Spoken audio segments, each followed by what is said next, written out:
All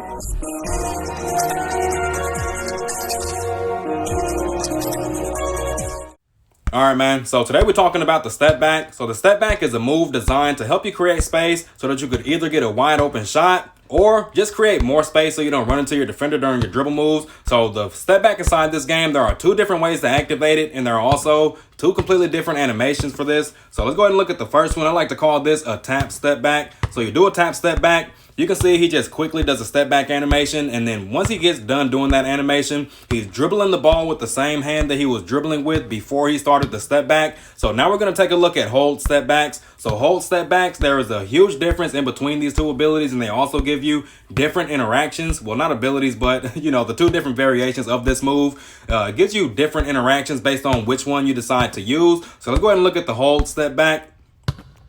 Whoops, that was an accident, man. Let's run that back.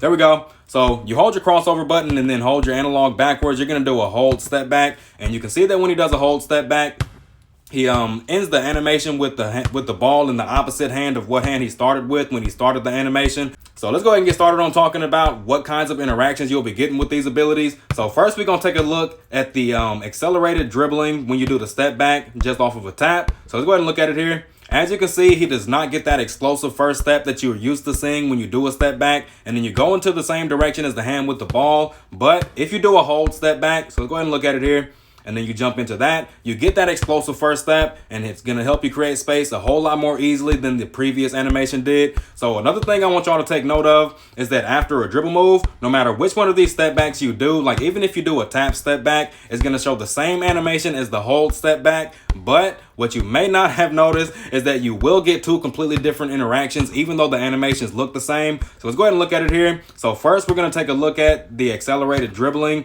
after doing just a tap step back after a dribble move. So let's look at it. Whoops. There we go.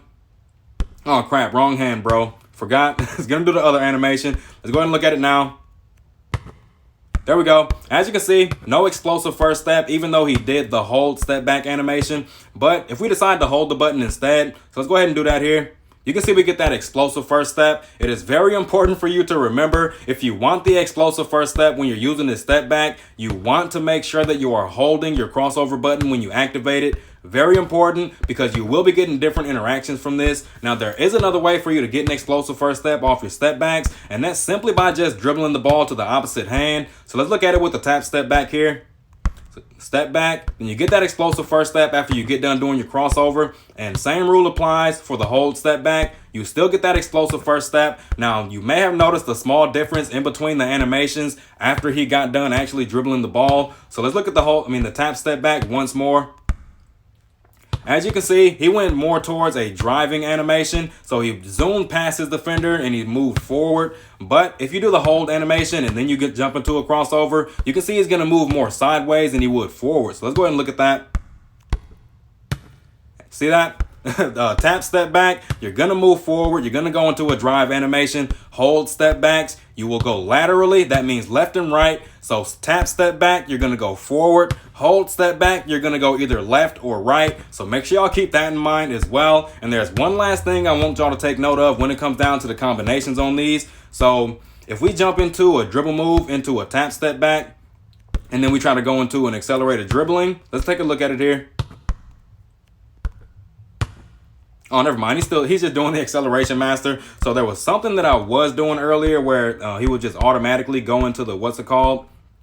But I guess it was just like a stamina issue or something. So yeah, man, not really much more to talk about when it comes down to these abilities. Just make sure that you keep in mind there are two different animations for this, and these two different animations will give you two completely different interactions based on what you're actually doing. So you do a tap step back into a dribble with the same hand, then you're going to do an acceleration master, but the difference is you will not have that explosive first step. So if you want that explosive first step, hold your step back button and then jump into your acceleration master and you'll get the explosive first step. Also important to note that if you jump into a crossover after a tap step back, you will run forward and try to zoom past your defender. But if you do a hold step back and then you jump into a crossover, you're going to go more sideways and create space that way. So all right, man, we're going to wrap this video up. Y'all want to see more of this? Go ahead and drop a like, sub to the channel, and I'll catch y'all on the next one, man.